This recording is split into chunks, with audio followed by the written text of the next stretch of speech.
All right, all right.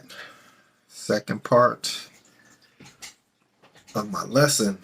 So, yeah, I'm just gonna go ahead and get straight into it because I gotta go about my day. Start investing in my energy and keeping myself right in this wicked world. But anyways, I'm going into the Apocrypha.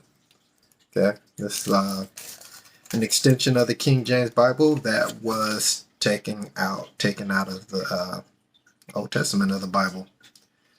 So this is the world we're living in. Like, once, our knowledge, our books, our traditions, our heritage, once the heathen was able to touch us, man, they just kind of just ripped everything apart and added their own influence. So these books, this knowledge, this understanding is meant for the people of the Most High. So we see our God in everything. So you can rip stuff up, you can add stuff to everything or try to take away stuff. But like, we eat the food and spit out the bones. So we get the spirit. Like, there's nothing you can do.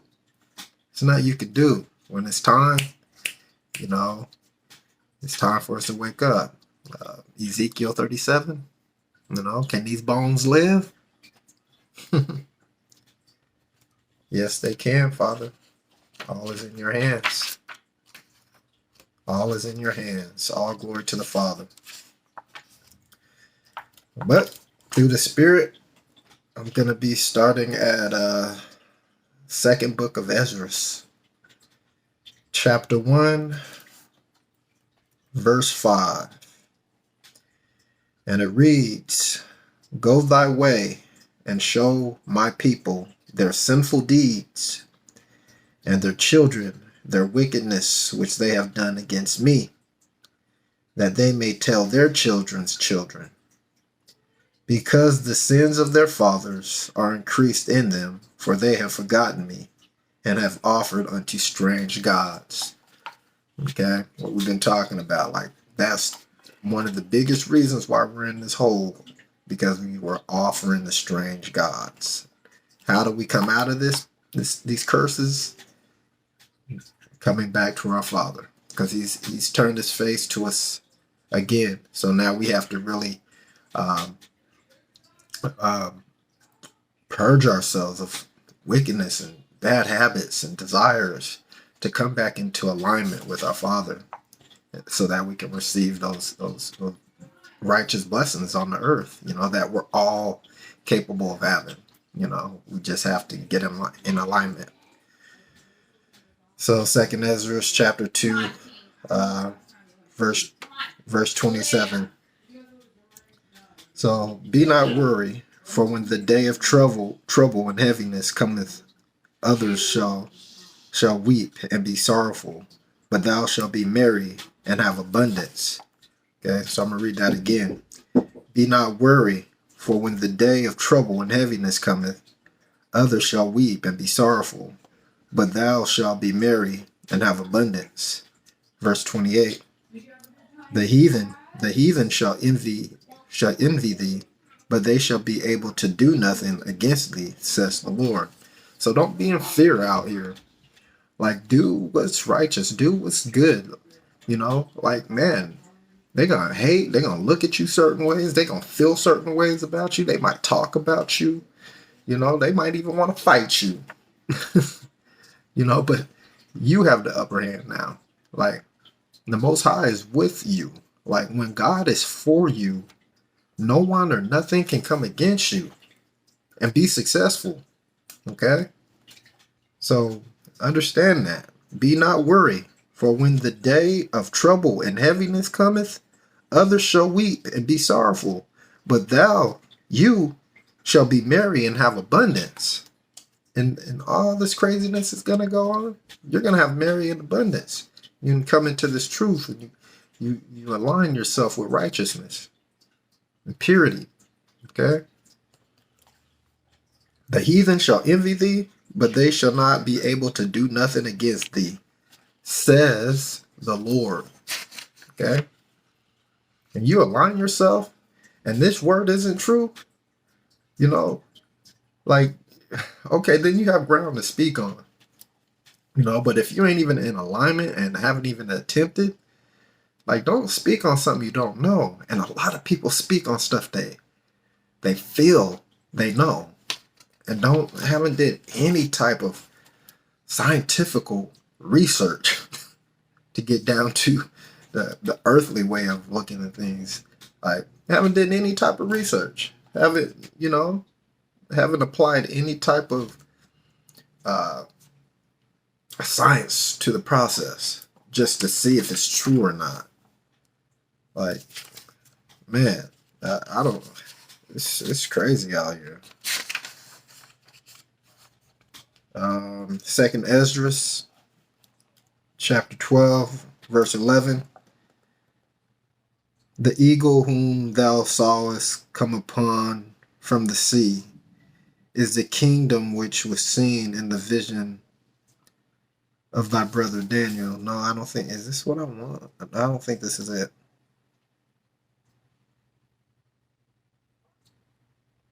I think it's let me move over from chapter 12.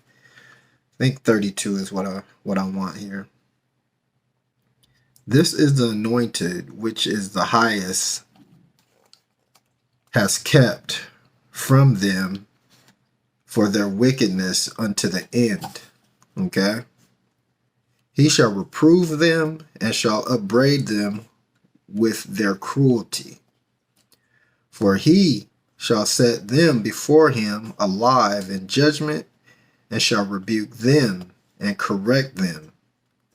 For the rest of my people shall he deliver with mercy, those that have been preserved upon my borders, and he shall make them joyful into the coming of the day of judgment, whereof I have spoken unto thee from the beginning. So he's been speaking these words to us, So those that he's talking about amongst his children.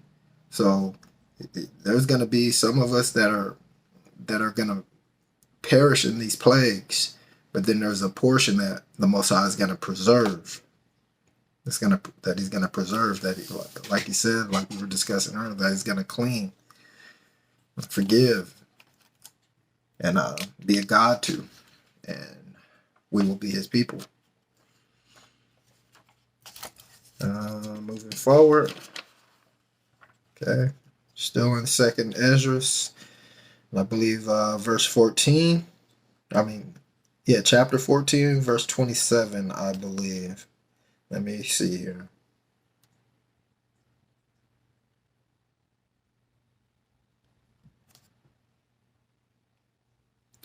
I think that's over here, and I think I'm supposed to be here in chapter 15. So behold, speak thou in the ears of my people the words of prophecy, which I will put in thy mouth, says the Lord. So that just tells you the power of the Most High right there, that he puts the words of power into man. If he's resting with you, then he's gonna speak through you. Okay? Like, you can't put our power in a box. You're talking about the creator, the author of life. Like, you can't put God in a box, people. Quit trying to do that. But yet, grow your understanding. Grow your understanding so that you can see these things. Verse 2. And cause them to be written in paper, for they are faithful and true. So now we're talking about the Bible and other books of knowledge and wisdom and understanding. He says, and cause them to be written in paper, for they are faithful and true. Fear not the imagination against thee. Let not the incredulity of them trouble thee that speak against thee. So you're going to have so many haters when you come into this truth, when you change your life, when you're trying to do the best for yourself and do right for yourself. Like, the people that aren't trying to do it are going to feel a certain way. They're going to try to make you feel a certain way. They're going to try to drag you back into misery. Misery loves company. We've heard that before, So understand that. Like, that's part of this battle. You have to protect you. You have to look out for you. Okay? It's your salvation.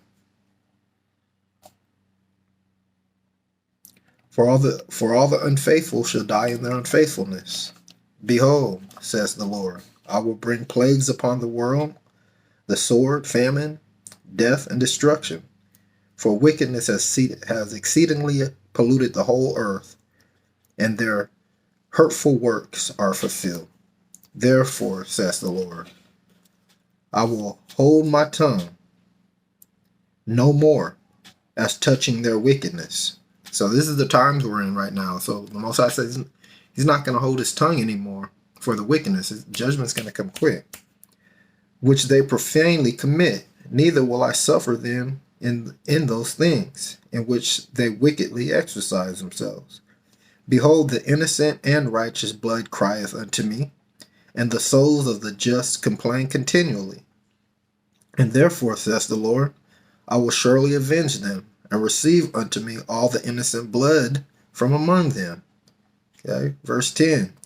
Behold, my people is led as a flock to the slaughter. I will not suffer them now to dwell in the land of Egypt. Okay, second Egypt. But I will bring them with a mighty hand and a stretched out arm, and smite Egypt with plagues as before. Okay, so we're not talking about the Egypt everybody knows about. This Egypt's going to be something a little more spectacular, a lot more spectacular. Okay, but I will bring them with a mighty hand and stretched out arm, and smite Egypt with plagues as before, and will destroy all the land thereof. Egypt shall mourn, and the foundation of it shall be smitten with the plague and punishment that God shall bring upon it. That they that till the ground shall mourn, for their seed shall fell through the blasting and hail, and with a fearful constellation. Woe to the world and them that dwell therein, for the sword and their destruction draweth nigh, and one people shall stand up to fight against another, and swords in their hands. For there shall be sedition among men, and invading one another. They shall not regard their kings nor princes, and the course of their actions shall stand in their power. So these are the times we're coming into. The governments and, like everything that's like, people are just starting to see like something's wrong here. Something's not right. So all this respect that people have for, all these laws and statutes out here that they manipulate people through to get their money and keep them in subjection. Like, yeah, it's just all this stuff is coming into play. So I'm just gonna read on. A man shall desire to go into a city, and shall not be able. Okay, these are the times we're coming into. You're gonna be wanting to go somewhere, and you're not gonna be able to because they're not. It's chaotic out here. Okay, they're shutting things down. Things are, yeah. For because of their pride, the city shall be troubled, the houses shall be destroyed, and men shall be afraid.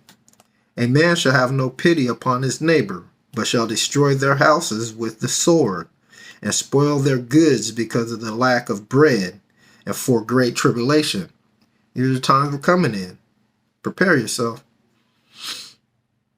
Behold, says God, I will call together all the kings of the earth to reverence me, which are from the rising of the sun, from the south, from the east, and Libanus, to turn themselves one against another, and to repay the kings that they have done to them. Repay the things that they have done to them. So that's what's going on right now. Like, even, America, like, America's getting repaid for all the stuff that they've done to all the other nations, and they're doing to this day. Like, we know, everybody knows. Verse 21. Like as they do yet this day unto my chosen, so will I do also, and recompense in their bosom Thus says the Lord God, my right hand shall not spare the sinners, and my sword shall not cease over them that shed innocent blood upon the earth. The fire is gone forth from his wrath, and has consumed the foundations of the earth and the sinners, like the straw that is kindled. Woe to them that sin and keep not my commandments, says the Lord. I will not spare them. Go your way, ye children, from the power. Defile not my sanctuary. For the Lord knoweth all them that sin against him, and therefore delivereth he them into death and destruction. So you can't get away from the Most High. Like, you think you can, but the Most High, his eyes are everywhere, all throughout the earth. So it's like when you're telling you're just trying to do wickedness, throughout your whole life because you want to do what you want to do. Like, you got to be brought to an end. It's, death, destruction. Verse 27, for now are the plagues come upon the whole earth, and ye shall remain in them. For God shall not deliver you, because you have sinned against him. You're not even trying to wake up. Like, the truth that's out here from men that are people that are, trying to tell or putting this word out here like, hey, this is coming, things are happening, life is changing. People just want to just continue to party and fun and chase a dollar, and that dollar is their God, and they'll freaking do anything against anybody to get some paper. They'll defile themselves for a piece of paper with a president's face on it, instead of get righteous and abundance within their spirit and understand how to get life. Like, that's the difference. It's not about paper, it's about your spirit.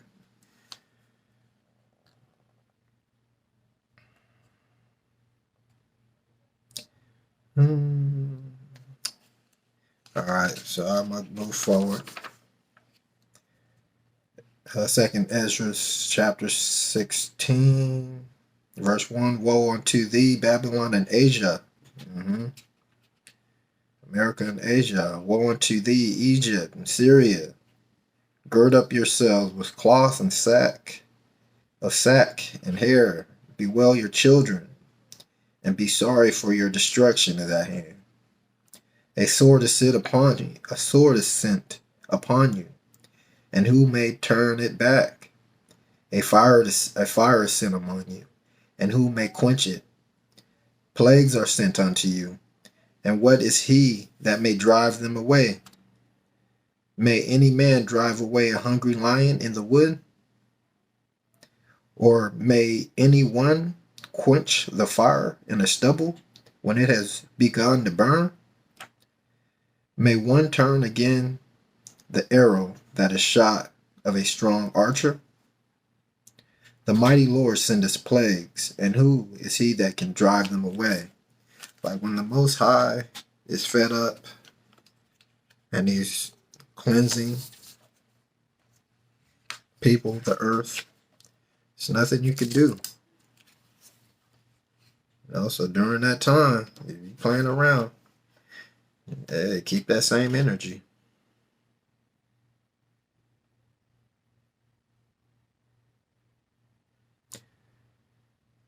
Let's see. Ecclesiasticus, and I believe we're wanting chapter 12, verse 7. I'll start there. So give unto the good and help not the sinner. A friend cannot be known in prosperity, and an enemy cannot be hidden in adversity.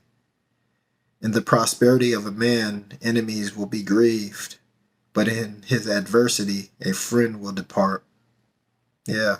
So understanding during these times what's going on. Like, you may find yourself alone because you are deciding to follow truth, and wickedness runs abundant in this place.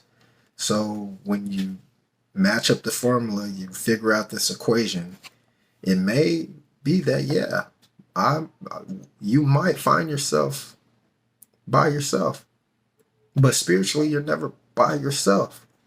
You know, when you're really doing this work, like, you start to feel good because you know you're connected. Like,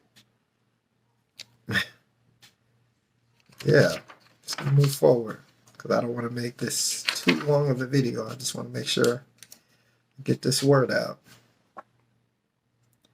And it looks like we're going into Baruch chapter 2 and chapter 2 verse 30. And it reads, "For I knew that they would not hear me, because it is a stiff-necked people. But in the land of their captivities they shall remember themselves, and shall know that I am the Lord their God. For I will give them an heart and ears to hear, and they shall praise me in the land of their captivity, and think upon my name, and return from their stiff neck and from their wicked deeds. For they shall remember the way of their fathers, which sinned before their Lord." So that's what's going on right now. Brother Baruch speaking on it. You know, we would wake up in the land of our captivities, you know, and start to realize why we're here. We're here in this position for the sinning of our forefathers, how they sinned against the Lord or before the Lord.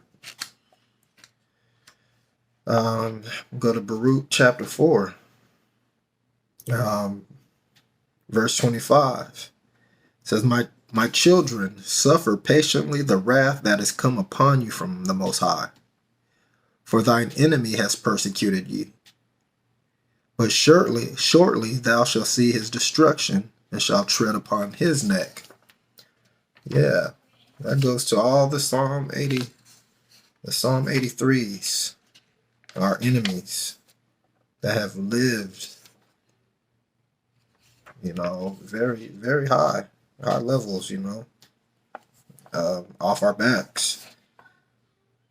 But here's a little history where I'm gonna just a couple more things, a little bit of history. This is from the book of Maccabees. Like I said, we're in the Apocrypha, chapter 1. And it happened after that Alexander, the son of Philip, the son of Philip, the Macedonian, who came out of the land of Chittim, and smitten Darius the king of the Persians. So he killed Darius the king of the Persians and the Medes, and he resigned in his stead, and he put himself up. Okay, we're talking about Alexander the Great. Okay, the first over Greece. Okay, listen to this. So just make these connections. And made many wars, and won many strongholds, and slew the kings of the earth. That's what Alexander was doing for a long time. And the Most High was giving him this power to do this. Verse 3. And he went through to the ends of the earth, and took spoils of many nations, insomuch that the earth was quiet before him. Whereupon he was exalted, and his heart was lifted up, proud. Everything was quiet, nobody to contend against him. And he gathered a mighty strong host, and ruled over countries and nations and kings, who became tributaries unto him. Sounds like America's a byproduct of what this man was doing on the earth. And after these things he fell sick. So Alexander the Great fell sick, and perceived that he would die. Okay. Verse 6. Wherefore he called his servants, such as were honorable, and had been brought up with him from his youth, and parted his kingdom among them while he was yet alive. So he was giving away parts of his kingdom to his friends, family. So. Verse 7. So Alexander reigned 12 years. Okay. It's the spirit, 12 tribes. Alexander reigned 12 years, and then died, and his servants bare rule, every one in his place. And after his death, they all put crowns upon themselves. So they all became kings. After Alexander died, Okay, there was 12 kings now on the earth living by Alexander. His example. You know, they wanted what he had. Okay, so now there's 12 of them. Okay, so and after his death, they all put crowns upon themselves. So did their sons after them. Many years. So many years this stuff was going down. And evils were multiplied in the earth. Yeah. So really understanding your history and connecting your history to biblical prophecy, and, you know, like doing your due diligence. So making sure you're studying.